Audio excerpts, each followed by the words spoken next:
Finally, a millionaire pays for their crimes. Of anti-bank sentiment in the West, and obviously for good reason. But if you ever want to look at how bad it can be in different parts of the world, hey, leave the banks alone. We're living paycheck to paycheck. The landlords are living month to month, and the banks are living bailout to bailout. It's a system. well, look no further than Southeast Asia. Sun, sandy beaches, tropical fruits, cool architecture, lovely people, vastly different cultures. Oh, and rampant corruption. No.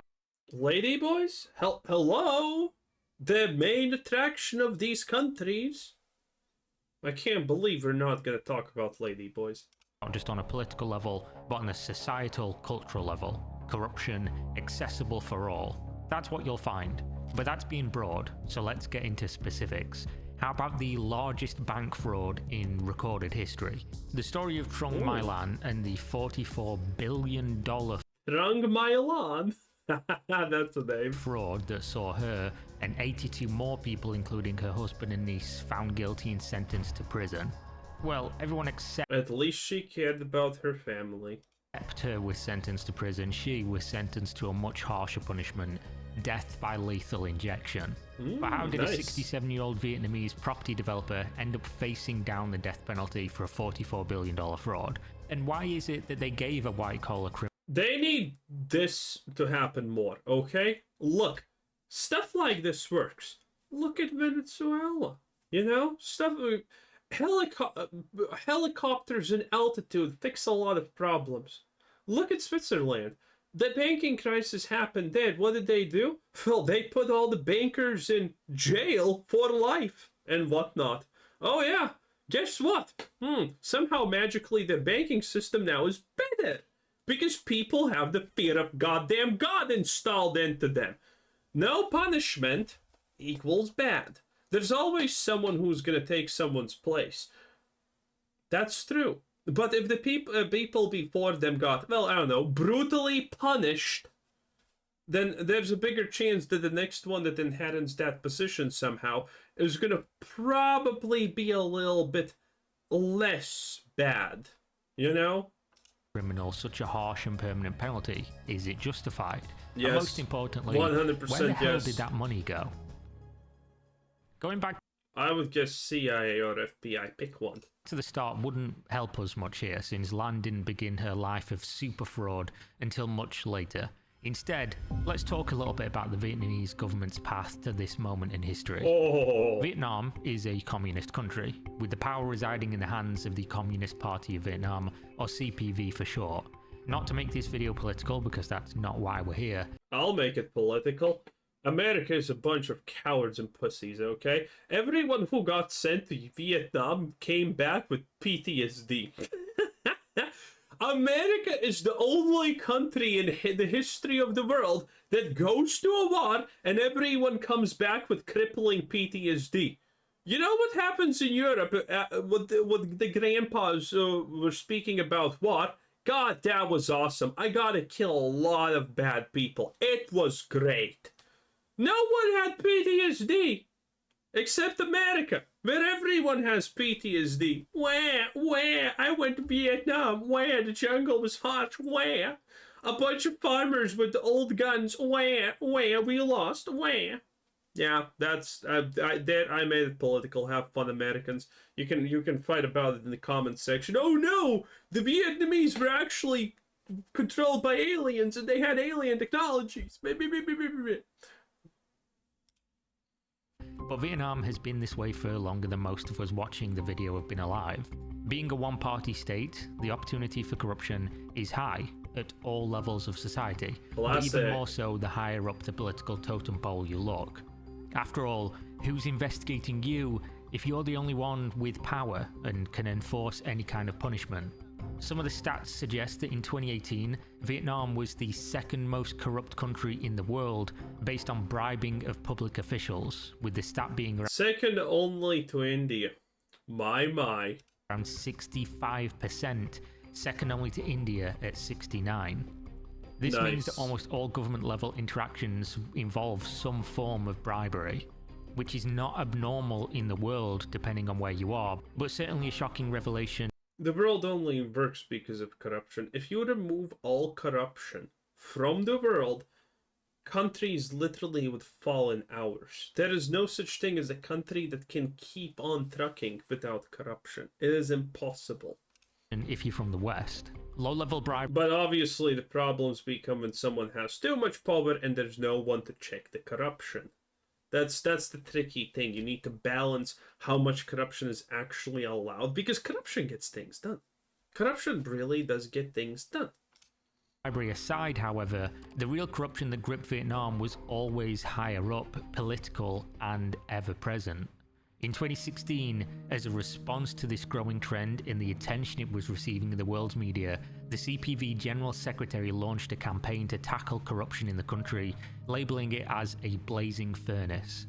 Of course, the "we investigate ourselves and find we did nothing wrong" meme can play a factor here, as well as speculation of using this as a front for a political cleansing of party members who they want out. Yeah, I was gonna say, that's most likely what it typically is. Nice. Obviously, their opponents are corrupt. Duh. Either way, this is what leads us to the main story. In their pursuit of a corruption crackdown, 2 state presidents, 2 deputy prime ministers, and dozens of other high-ranking politicians have stepped down from office, as well as hundreds of officials being jailed. An unprecedented level of change for the party, and one that plays heavily as we return to Mrs. Lan. Dude, again, communist Russia. What is it called in English? The Red Night? There was a historic event when Stalin, and I think in English it's called the Red Night, or something like that. There was a day when Stalin obviously was very suspicious of everything bad happening and his opponents and whatnot. So in one night, he cleansed the country of all the people who could be potentially corrupt and, you know, all of those things. Fun fact, from Stalin's ruling party, how many people survived? Yeah, that's right, only Stalin. Everyone else got executed. That was called the Red Night. People were just taken in the night and, well, shot on sight for being anti-government and, you know, magical crimes and things like that. Good times, good times. And her real estate business.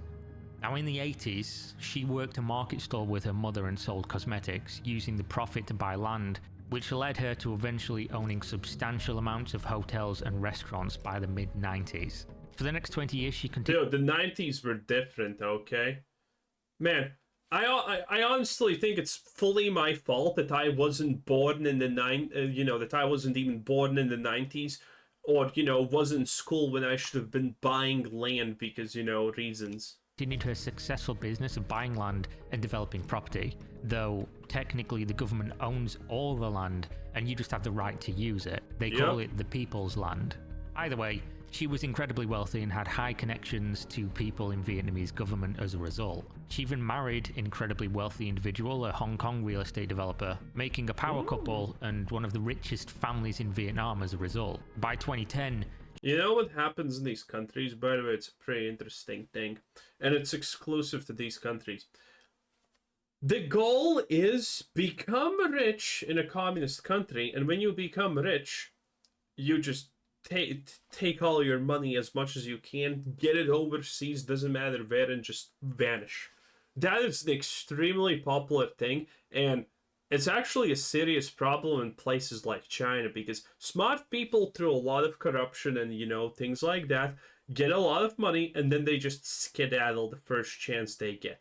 Because, again, as we know from a lot of experience and news and whatnot, in China, you know, being a billionaire is kind of okay, but being a billionaire and having a bad image or saying something bad can quickly lead you to no longer being able to string sentences because, well, suddenly your brain stops working properly. She even owned 3 small banks called First Bank, Vietnam Tin Bank, and Saigon Bank, all of which were struggling, even ironically facing bankruptcy due to using customer deposits to loan money to high-risk real estate developments. Wow. Which, let's not forget, is what Lan's entire business was built upon as a real estate developer. This should have been the red flags. This should have been the warning that things were probably not as they seem. Despite these facts, the Vietnamese central bank investigated and allowed a merger of those three banks into one entity, now called Saigon Joint Stock Commercial Bank, or SCB for short. Very cool. Now, so far, up until this point in the story, everything seems, relatively normal. Unless you start asking questions like, No, not really. Three struggling banks loan. No, that almost sounds like a way to an economic depression, if you ask me, but okay. what's in the sausage? For example, in Vietnam, no one person can own a bank by a matter of law. Individuals can own up to 5% shares in a bank, and yet Lan had control of all three of these smaller banks. With the Family. Vietnamese central bank backing the merger into SCB, this should have been noticed, and the new bank She probably, by the way, yes, she probably paid someone off in those banks. The reality of countries like China is, your car, for example, can be a literal danger to society, and when you go into the DMV, it can be on goddamn fire. But as long as you just pay the inspector 3 packs of cigarettes, it's a perfectly good car that can be on the roads, and there's no danger and there's no problems. And that is a solution to almost everything, even sometimes potentially murder if someone just disappears. should have had a distinctly different divested ownership, but instead, using hundreds of shell companies and dozens of individuals who signed at her behest acting as proxies, not only did Lan not own 5% of the Yeah, that's also just the easy way to do things. bank, but she owned every decision the new and larger bank would make. It was said in Oh, they probably have something against family ties. Oh yeah, obviously. So it's just people who are loyal to you.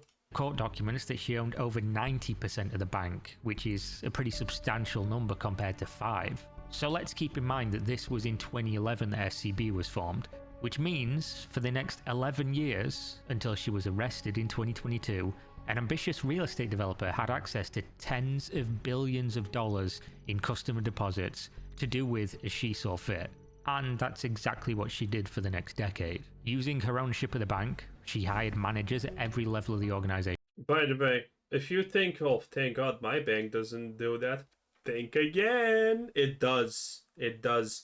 Every single bank does this. Now, obviously, some banks manage less risky things, but they do. That's how banks make money. They lend your money to people, they invest into random MacGuffins, and so on. That's how banks work. Who were there purely to do her bidding, and most importantly, to sign off on any loan that she put forward. The loans in question were almost always to one of her own businesses, set up with multiple layers of abstraction, using dozens, hundreds, even thousands of shell companies to create a web of fraud. Essentially, the average person was depositing their money into the bank, assuming it was safe, that it was being used in a variety of lending options to many clients, with meticulous oversight and due diligence to ensure the investments were safe and the bubble couldn't pop. This is how banks use your money anyway. For this bank though, that wasn't the case. It was almost all going to Lan's businesses, and when I say most of the time, according to the courts, it was discovered that 93% of the money the bank loaned out over this time period was ultimately to her. By the way, if this seems strangely, ominously similar, that you kind of know a story like this, this is effectively almost the same thing that happened in China's real estate market bubble burst. It wasn't through banks though, but it was, it's effectively the same thing. People take money, invest things that are magical but have value, and, that's how things... That was probably a super bad explanation, but you get the idea, hopefully. And if you don't, well, a good explanation is not going to save you. Every $1 the bank loaned out, 93 cents of it was going to whatever she wanted, with nothing or no one scrutinizing a single aspect of the deal. Lan was using the bank and all of its customers as her personal investment fund for a rapidly growing empire of high-end real estate, making her one of the richest, one of the most powerful people in all of Vietnam. But that's obviously not the only place the money was going, because if there's one thing you can guarantee about criminals, it's that no matter how rich they are, they can't help but take some of the money off the top for non-business purposes. So to go along with the nearly 2,500 fraudulent loans for tens of billions of dollars, just in the dates of 2019 to 2022, she also had her driver take large sums of cash from the bank. And by the way, do you know what's the most funny part about this number right here? It's the fact that it doesn't matter. As long as the system doesn't collapse, you did nothing wrong, and not a single person in the government or anyone anywhere else is going to even mention it as a problem. There you go. Our world is literally built on just flatteries and fake garbage that no one wants to investigate. Because when we start to investigate, it turns out everything is gonna collapse any moment. Bank and store it in her basement. Large? How large, you ask? Well, about 108 trillion Vietnamese dong, which converts to around $4 billion US. An amount of cash that would weigh roughly 2 tons in the largest Vietnamese banknote. So yeah. Bruh, yeah, that's some Breaking Bad. Yeah, I was gonna say, that's some Breaking Bad moments. She had her driver. I was not thinking about this moment, though. Moved 2 tons of cash to her basement and just held it there like Scrooge McDuck or Smog in his mountain of gold. So when you get to this stage of the story, it's ridiculous and you have to ask, how? How did she manage to do all this without anybody noticing? And the answer, people did notice. They didn't care. Almost all cases like this is very simple. If we refer back to the context of Vietnam's struggle with corruption, people in power did know that this was ongoing. In fact, even other banks and real estate development companies knew that it was happening. There was no surprise. Yeah, the thing about this is it's impossible to hide it, because you can't make these transactions hidden, okay? Everyone can notice that money is going in and out and blah, blah, blah. It just, no one pays attention because nothing bad has happened yet. There you go. Surprise when she was arrested. Most of the quotes from business owners in the area say everybody knew, as her link to the bank and the incredible liquid cash she had access to made it obvious what was going on. But due to the level of corruption in Vietnam and her level of power throughout the years with wealth and connections, it was simply accepted and allowed to happen. I think the sentence due to her corruption in Vietnam, or however he said it, is misleading, because this happens in every other country also. Only on a smaller scale. So even if something does go wrong, well, you're probably not going to jail because you're rich anyway. Again, this is why we need public executions. There's obviously zero way to know how far up the food chain it goes due to the nature of a one-party system, but even on face value of the criminal trial, there are 24 officials, including 12 Vietnamese central bank employees, who were found guilty and will spend time in prison for allowing this to happen. People whose job it was to investigate who owns the banks or the ownership stake in the newly merged SCB bank, often for a massive cash bribe in the millions of dollars. After all, there's physically no way you wouldn't notice that this was ongoing for this period of time for this sum of money. It's a story as old as time. She was basically greasing. Oh, there were people who know that this is happening from the first moment that she actually did this. Because there's someone executing the order to do it. She's not there on the computer opening programs and blah. No. Someone is doing that for her because she's just saying transfer this there. And people who do these sort of things, who can, are probably smart enough on average to know, wait a minute, this is sus. This is bad. The right palms and using people's money to grow a real estate business in a highly influential part of Vietnam, Ho Chi Minh City. A place whose former party boss is commonly referred to as, quote, the most corrupt official in Vietnam. As a result of this scandal, which is now the biggest financial fraud involving a bank in the entire of Southeast Asia, which is an accomplishment in and of itself, but also one of the biggest fraud cases ever, joining legendary names like Bernie Madoff. The fallout of this situation has impacted Vietnam in a profound way. since her fraud was essentially 10% of Vietnam's GDP, with her also embezzling around $12 billion, which she allegedly funneled into development of her hometown in China. Due to this whole situation, people are going to trust banks less, public and she's from China, but of course. funding is being so heavily scrutinised that it's slowed to a trickle, investment of public funds has dried up while additional checks and balances are performed, which will undoubtedly cause a rush because the money has to be spent by a certain date and result in more problems. The housing market is utterly fucked because real estate developers have pulled out in record numbers. I mean, it's so bad that Oh yeah, this is something that we don't talk about enough, but it's the fact that if you're a part of a government or whatever, or even a big enough company, there's budget allocation. Now, thankfully, budget allocation typically is actually complete bullshit. Because, it's supposed to work like this. Again, you work at retail at a big company, let's say, and then you need to create a budget allocation, how much money will be needed for, buying refrigerators, buying pens, and all of those things. Obviously, not actually like that, but, bigger swaths of things, and you need to create a budget for that. Thankfully, all of that is bull. But you see, well, the part that isn't bull here, which actually stifles, decent usage of government money for a very, very huge part, is the fact that, you actually need to figure out where you're going to spend the money.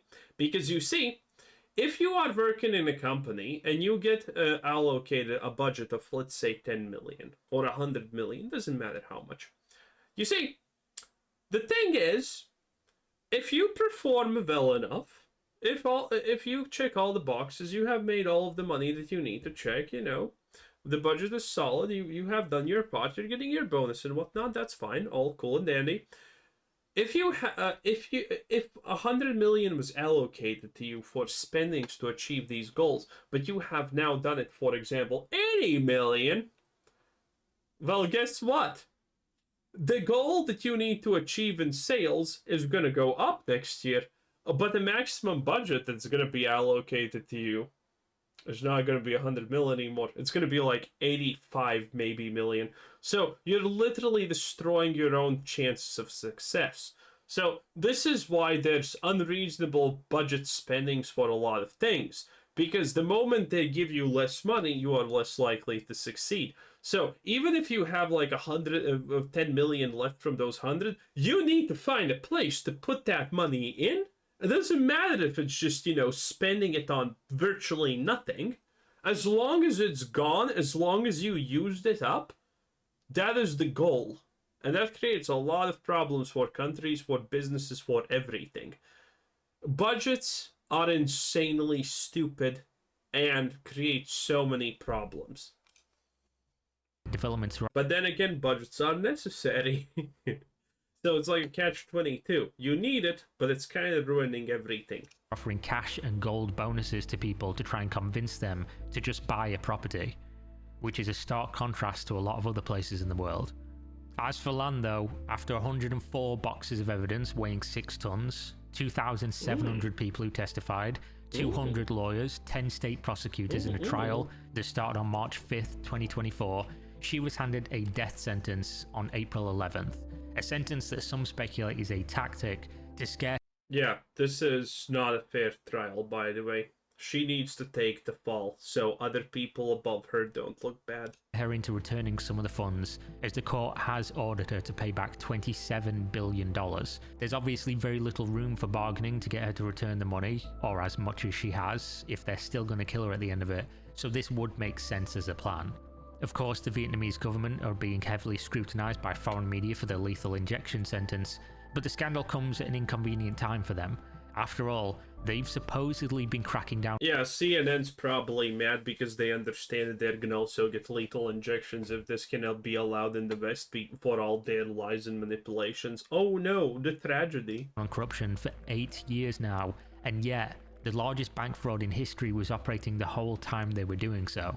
That they were also silencing criticism of the SCB bank, with police rounding up Facebook users who were, quote, spreading false information at the time the investigation already knew funds were tied up in a fraudulent investment and things were going bad. They, of course, were trying to stop panic, but it still didn't stop a bank run from happening, which is when everybody starts withdrawing their money and the bank doesn't have the liquidity to hand it out. This led to the central bank, who, of course, we remember let this all happen in the first place, stepping in to bail out SCB with $23.7 billion to prevent a further financial catastrophe. A catastrophe that they are ultimately responsible for. But as it all draws to a close, the official number of people held accountable remains around 85. Lan received the death sentence. Her husband, who is also a successful businessman from Hong Kong, was sentenced to 9 years. Her niece, who operated one of the real estate businesses helping to establish some of the thousands of shell companies, was sentenced to 17 years in prison. And as what? No way! For the others, 5 former leaders of SCB are in hiding, 45 former leaders, 15 former Vietnamese central bank officers, 3 government inspector officers, and 1 former officer of the State Audit Office were found guilty and sentenced to between 3 years to life imprisonment, depending on their level of involvement. Jesus. So whether or not any of the money is returned is a huge question mark, much like whether... So they're getting life, well, they just got bribed, but the people getting that, one gets a lethal injection because they need to save face, and the others get 9 and 17 years? Again, make it make sense. Vietnam manages to get a grip on their massive corruption issue. Either way, one thing is for certain, if this was ongoing for so long, with people knowing and nothing being done, you just have to ask, what else is going on? But for you, the viewer, obviously. I pose the question, is capital punishment a harsh sentence for what she did? Nope, absolutely fine. In fact, public execution or torture is my way that I think we should do things. Again, if no one's afraid... Dude, listen. You have a chance to live your life in luxury. Literally be on the golden Epstein client list. Okay? Travel the world, buy everything you see in front of you. And the risk is you go to 9 years of prison? I'll take that. I will take that. I will 100% take that. And chances are when you leave prison, you still have a substantial sum of money to live life as you want for the rest of your life. This is not even a deal. This is a sign me up chief now contract. It is crazy. Again, without proper punishment, this is not going to stop. 9 years. This is a trade I am willing to take at any moment. Okay? Anyway, that was Kira TV. Pretty good. 10 out of 10. Actually liked it. Nice. Bye-bye.